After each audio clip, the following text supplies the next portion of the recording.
दोस्तों, इस दुनिया में दो ही लोग ऐसे हैं जो बिना बताए मन की बात जान लेते हैं। पहला भगवान और दूसरा बागेश्वर धाम सरकार के पंडित श्री धीरेंद्र कृष्ण शास्त्री। बागेश्वर धाम सरकार में कई लोग अपने मन में बहुत सारी समस्याएं लेकर पहुंचते हैं। दोस्तों, वैसे तो भारत में बहुत से साधु संत आए हैं, लेकिन जो प्रसिद्धि आज बागेश्वर सरकार को मिली है वो आज तक किसी को भी नहीं मिली, जिसका अंदाज़ा आप इस चीज़ से लगा सकते हो कि इसके दरबार में बहुत बड़ी बड़ी सेलिब्रिटीज़ भी माथा टेकती हैं और यहाँ तक कि भारत के प्रधानमंत्री मोदी जी भी यहाँ आ चुके हैं। इसे हनुमान जी का आशीर्वाद कहिए या फिर किस्मत का खेल कि इतनी कम उम्र में बागेश्वर धाम सरकार ने इतना शानदार मुकाम और प्रसिद्धि हासिल की है। बागेश्वर धाम की सबसे खास बात यह है कि ये बिना बताए ही लोगों के मन की बात जान लेते हैं और मिनटों में उनकी समस्याओं का समाधान दे देते हैं। और कहा जाता है कि जिस किसी की भी अर्जी लगती है उसे 2 दिनों तक अपने सपने में बंदर दिखाई देते हैं। आखिर ये सब कैसे हो सकता है? तो चलिए जानते हैं कि आखिर कैसे पंडित धीरेंद्र शास्त्री लोगों के मन की बात पढ़कर उनकी समस्याओं का हल देते हैं। दोस्तों, पंडित धीरेंद्र कृष्ण शास्त्री जी, जिन्हें लोग बागेश्वर सरकार के नाम से जानते हैं, जो कि एक गरीब परिवार से संबंध रखते थे। ये इतने गरीब थे कि इन्हें कभी कभार तो एक वक्त का खाना तक नसीब नहीं होता था। जिनका जन्म 4 जुलाई 1996 को छतरपुर के पास स्थित गड़ा ग्राम में हुआ था। यहीं पर प्राचीन बागेश्वर धाम का मंदिर स्थित है। इनके दादाजी पंडित भगवान दास गर्ग उर्फ सेतुलाल भी गड़ा में ही रहते थे। इनके दादाजी ने चित्रकूट में निर्मोही अखाड़े से दीक्षा प्राप्त की थी, जिसके बाद वे गड़ा गांव में पहुंचे, जहां उन्होंने बागेश्वर धाम मंदिर का जीर्णोद्धार करवाया है। यहीं पर धीरेंद्र कृष्ण के दादाजी भी दरबार लगाया करते थे। छतरपुर जिले से मात्र 30 किलोमीटर दूर गंज के पास गड़ा गांव में ही बागेश्वर धाम स्थित है। यहाँ पर लगभग 300 वर्ष पुराना हनुमान जी का मंदिर है।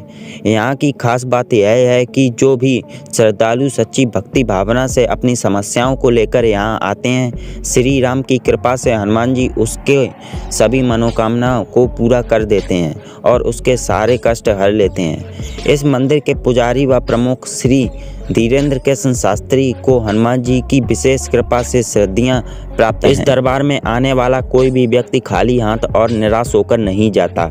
यहाँ पर अपने देश के ही नहीं बल्कि विदेशों से भी श्रद्धालु अपनी समस्याओं को लेकर आते हैं, जहां उनकी हर समस्या का समाधान 100% होता है। लोगों द्वारा यह भी ज्ञात हुआ है कि यहाँ पर हनुमान जी की अदालत लगती है, जहां पर हनुमान जी जज बनकर लोगों की पेशी लगाते हैं। उनका हर संभव इलाज किया जाता है। यहाँ पर कैंसर जैसी बीमारियों के साथ साथ भूत प्रेत व ऊपरी बाधाओं के मरीजों के ठीक होने का दावा किया जा चुका है। बागेश्वर धाम की खासियत यह है कि यहाँ पर श्रद्धालुओं की अर्जी लगानी होती है। उनकी अर्जी स्वीकार होने पर बागेश्वर सरकार अर्थात धीरेंद्र कृष्ण शास्त्री जी बिना उनसे बात किए उनकी समस्याओं को धाम के पर्चे पर लिख देते हैं। इसके पश्चात उस व्यक्ति से उसकी समस्याओं की जानकारी ली जाती है। उसके द्वारा बताई गई सभी समस्याएं पहले से ही पर्चे पर 100% अंकित होती हैं। इस बात की पड़ताल बड़े बड़े मीडिया चैनल व धर्म को न मानने वालों ने की है, लेकिन अंत में उन्हें बागेश्वर धाम में होने वाले चमत्कारों के आगे नतमस्तक होना पड़ा।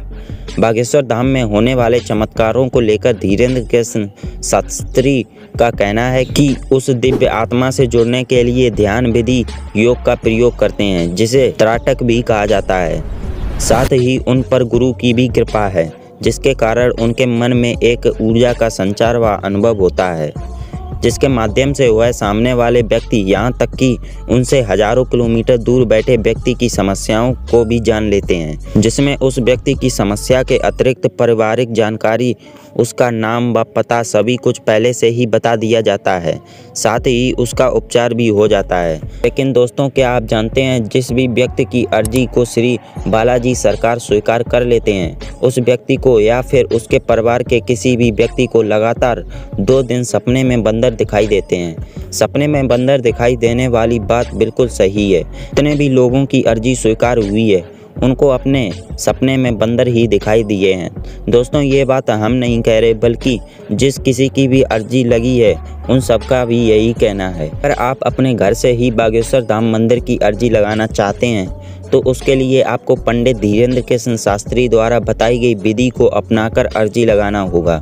उनका कहना है कि लाल रंग के कपड़े को सूखे नारियल के ऊपर लपेटकर इस लपेटे हुए लाल रंग के कपड़े से नारियल को बागेश्वर धाम की ध्यान करते हुए अपने घर के पूजा घर में रख दें और कुछ समय तक बागेश्वर धाम की ध्यान करें। इस तरह आप अपने घर में बैठे ही बागेश्वर धाम सरकार की अर्जी लगा सकते हैं। दोस्तों वैसे आपको क्या लगता है कि क्या बागेश्वर धाम सरकार वाकई में चमत्कारी है या फिर कोई झूठ? लिखिए अपना जवाब कमेंट सेक्शन में। ऐसी इंटरेस्टिंग वीडियोस देखने के लिए वीडियो को लाइक और चैनल को सब्सक्राइब करना मत भूलना। जय हिंद, जय भारत।